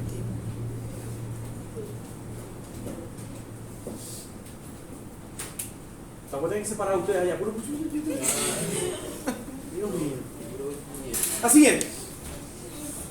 La función de la progesterona, esto lo voy a explicar mejor en el segundo bloque, pero para que sepan que la progesterona, que produce un cuerpo lúteo, ven que esto que está aquí es un cuerpo lúteo, por eso que se llama lúteo, porque es amarillo. Un cuerpo amarillo produce una acción estimuladora para la glándula mamaria, una estimuladora para el endometrio, una estimuladora para las glándulas endometriales, pero también puede ser inhibitoria para el miometrio y puede ser inhibitoria para el eje hipotálamo, porque hace feedback de tipo negativo para la LH. Así es. En el caso de la condición sexual macho, la LH y la FSH también tienen receptores a nivel testicular. La LH para las células de Leydig, lo van a ver bien con la persona Lil Ruth, y la FSH para las células del Sertoli. Y obviamente van a dar los caracteres sexuales primarios y secundarios a través de la testosterona, de su forma reducida, que es la DHT o dihidrotestosterona, y de la aromatización de esta misma, para estrógenos de origen androgénico e hipotalámico. Esas tres hormonas son las que propician el crecimiento del pene, crecimiento del testículo, caracteres sexuales secundarios, desarrollo muscular, producción de espermatozoides en los tubos seminíferos y la más importante para los machos, machotes, puro bojote, la diferenciación sexual cerebral. Entonces la tengo Bajita. atrofiada. Como atrofiada. No. Tengo Así era papá. en las 5, Ah. en las 5. No, pero creo que te equivocaste. Aquí tienes que decirlo que la diferenciación sexual cerebral es la más importante, porque el macho se comporta como macho. A mí me interesa un toro que vea una vaca en celo y la vaya y la monte, no que esté mirando las maripositas en mi potrero. O sea, la condición sexual macho la hace a través de la diferenciación sexual cerebral. Y eso lo hacen estas tres hormonas. Pero principalmente los estrógenos que están a partir de una aromatasa que hay en el hipotálamo ventromediano, que es donde está, perdón, el hipotálamo medial preóptico, pero medial preóptico, error ahí, medial preóptico, que es el núcleo hipotalámico de mayor producción en el caso de los machos. ¿Qué significa? Aromatasa. ¿No sabía qué es la aromatasa? Una enzima que aromatiza. Que sí tiene olor. Me gusta tu deducción, pero no hay ninguna liberación de olor. Lo que pasa es que cuando se pierde un átomo de carbón en compuestos bencénicos, se da un proceso de aromatización, donde se libera un aroma. Y esa enzima se le llama aromatasa. El proceso de pérdida de un carbón, de la testosterona a los estrógenos, de 19 átomos de carbono a 18, es muy similar a esos hidrocarburos y le dieron el nombre extrapolado de aromatización. Pero aquí no se libera ningún aroma. Pero esto es muy buena la pregunta porque me expliqué esta parte. En hidrocarburos, cuando se pierde un átomo de carbono, se libera un aroma. Entonces le dieron el nombre de aromatización. Y como en el paso de andrógeno a estrógeno ocurre algo similar, lo extrapolaron y le dieron el nombre de aromatasa, C450 aromatasa, y el proceso de aromatización. Pero no hay la liberación de ningún aroma. Tengo una pregunta. Pregúnteme. Bueno, lo que está diciendo ahorita de la condición sexual macho y la condición sexual hembra. Por ejemplo, machos por deficiencia de testosterona. No, no necesariamente. Puede tener la testosterona alta y la testosterona conjugada alta. Pero si no hay, por ejemplo, una aromatización a nivel cerebral adecuada, los estrógenos de origen androgénico y hipotalámicos no están altos y eso hace diferencia hacia macho.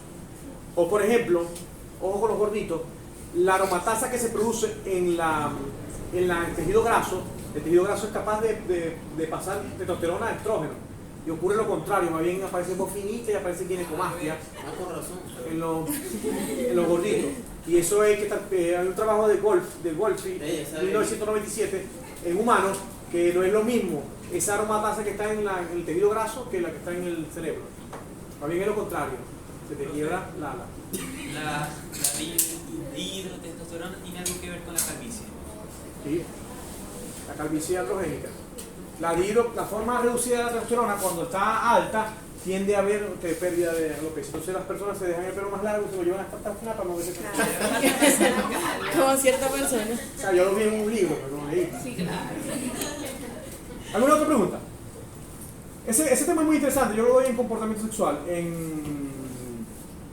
un tema que se llama fisiología del comportamiento sexual, que es muy bonito, en PP2, en práctica de personas de producción animal. Y tengo varios videos, varias cosas de la parte esa, y se habla un poquito de eso, de hablar sobre todo del homosexualismo, si el homosexualismo nace o se hace. Entonces, eso es una discusión que inclusive se ha extrapolado a animales que hacen homosexualismo de manera natural o simplemente de manera que se ha dado. Por ejemplo, yo me acuerdo siempre de un caso en el 2007 de un zoológico en Inglaterra donde hubo una epidemia en unos pingüinos y se murieron 4 hembras y quedaron 8 machos. Eran 8 machos para 4 hembras, se murieron las 4 hembras y quedaron 8 machos.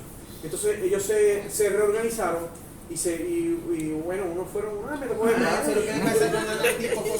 Entonces, pero no agua padre, cuando vamos a estar en... Déjame terminar porque se me va. Hay una historia. Aquí hay varios Se me va. Entonces, vea para terminar la historia aquí que es del zoológico, ocurrió eso, de que vinieron unos pingüinos y se pusieron en la condición sexual hembra y otros en la condición sexual macho. Ustedes, los pingüinos son especies monógamas estrictas y cuando se muere la pareja, ellos quedan prácticamente sin pareja. Son monógamos. Además de eso, el macho es el que lleva las huevas, el que lleva el huevo entre las patas, que va poniendo huevitos así, ese es el macho. Entonces, ¿qué hacían los machos? Agarraban piedra. Como las hembras no ponían huevo, ellas agarraban piedra y simulaban que estaban con el huevito y crearon una conducta semi-homosexual. Entonces, a los etólogos, que son los especialistas en comportamiento, la palabra etología es la ciencia que estudia el comportamiento, cuando vieron eso, ¡hey, no, manden a buscar unos pingüinos emperadores del sur!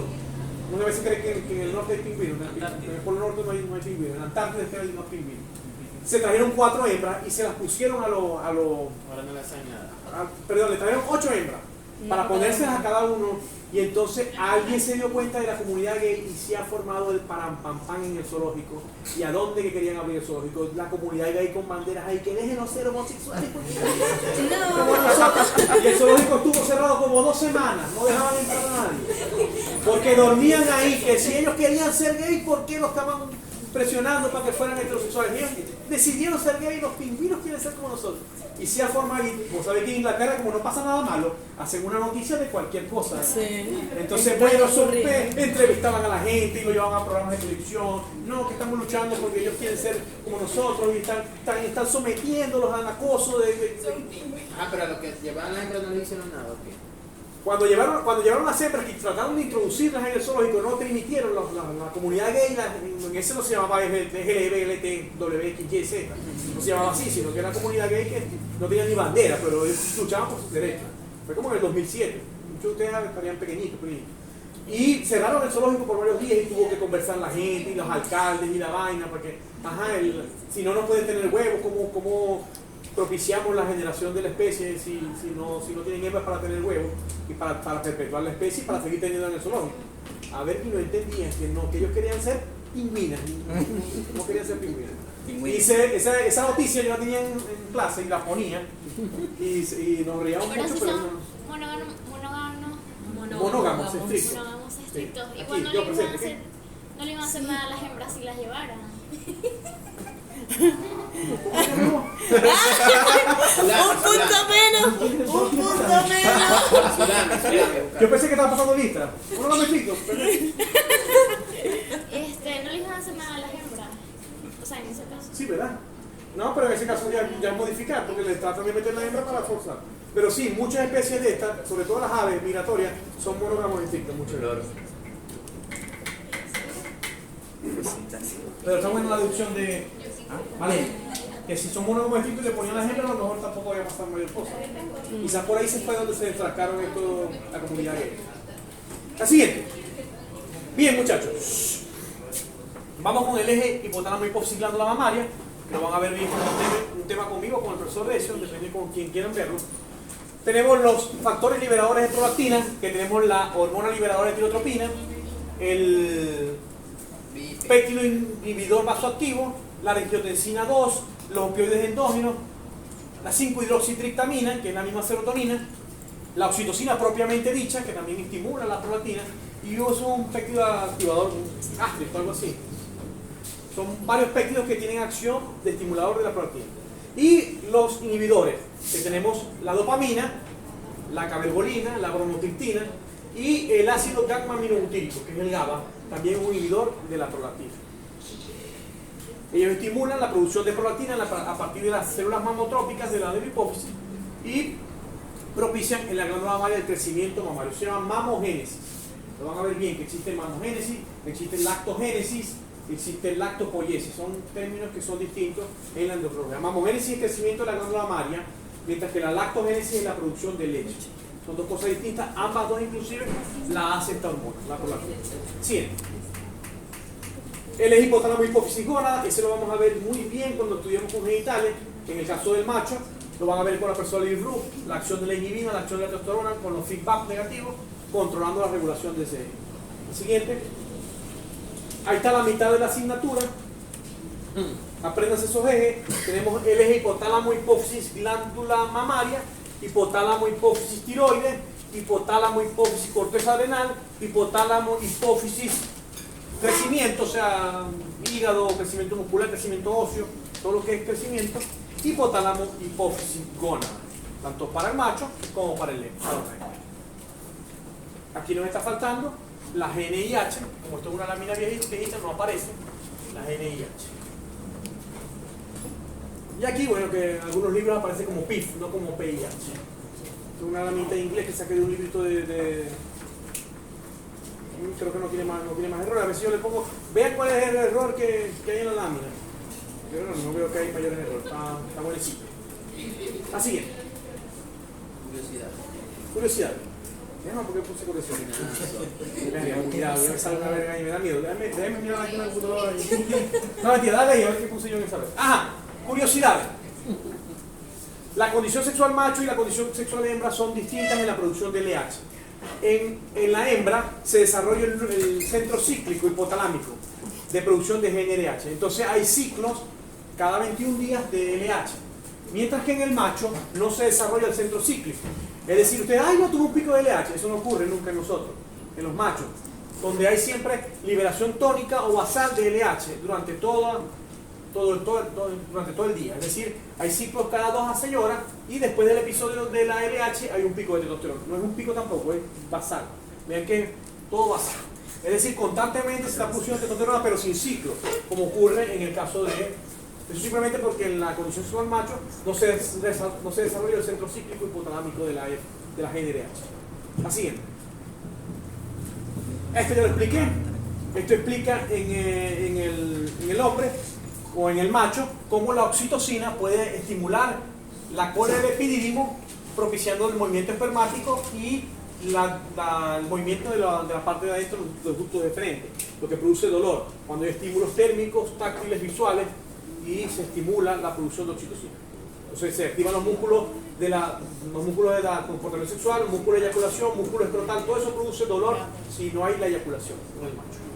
Una de las cosas que se hace en los machos cuando se va a colectar semen en un cerdo, en un torete, en un búfalo, en un ovino o en un caprino, es que tú lo pones frente a una hembra de celo, le haces que haga el salto y lo quitas. Y después lo vuelves a poner, le das una vueltica y lo vuelves, y así está. Y después se va rechando, le va como más arrechera. Pero es simplemente para estimularlo a que produzca más oxitocina, más prostaglandina y más testosterona. Con arrechera. No es la arrechera, es para estimularlo mayor. Porque tú estás haciendo monta fallida y él se está estimulando. ¿Cómo hacen para mover un toro de tanto peso? Entonces lo llevan con una... Pero después que se monte, lo bajan. Sí. Ah, No deja que se monte, cuando va a hacer el salto lo jalan.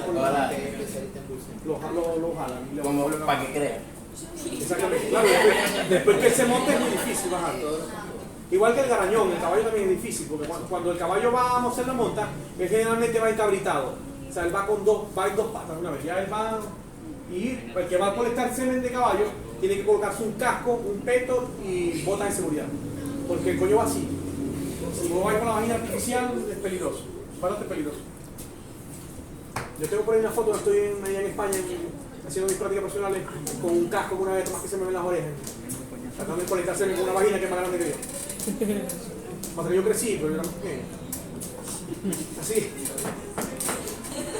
Ese es el proceso que explica la defeminización del cerebro del macho, por lo cual no hay picos de testosterona y picos de LH, porque simplemente existe una proteína, que es esta que está aquí, la alfa-betoproteína, que en la parte fetal hace que se desarrolle el centro cíclico, o Surger Center, mientras que en el macho no se desarrolla el centro cíclico y ocurre un proceso que se llama defeminización.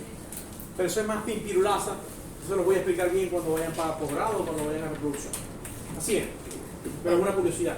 En mis tiempos eso lo explicó Chepina en embriología. La alfa-betoproteína. Sí, ella siempre está muy actualizada con su tema. Otro tics, que existe un mayor desarrollo del núcleo medial preóptico en el macho y un mayor desarrollo del núcleo ventromedial en la hembra. Entonces, este es el núcleo de la cháchara, de hablar mucho, mientras que este es el núcleo de actuar, de hacer cosas, de la computadora, de resolver. Que no resuelve. El yo resuelvo. Muy bien. O sea que el hombre que no resuelve es hembrita. Medial preóptico, ventromedial, por decirlo. Siguiente. Bueno, también que existen también estudios donde nos han dicho que las hormonas liberadoras de GnRH, las neuronas liberadoras de GnRH, responden a estímulos de glucosa, responden a estímulos de la leptina y responden a estímulos de ácidos grasos. Por lo cual siempre tiene que haber un balance energético positivo para que el macho y la hembra respondan. La hembra sea cíclica y el macho pueda tener producción de testosterona. Porque si no hay una buena condición corporal, esto va a afectar la producción de la GnRH y los animales van a entrar en la aciclicidad o conocida como anestro. Que si yo le pregunto en el segundo bloque qué es anestro, es cuando no hay ciclicidad. Es decir, no hay esto, no hay ciclicidad. Anestro. Siguiente.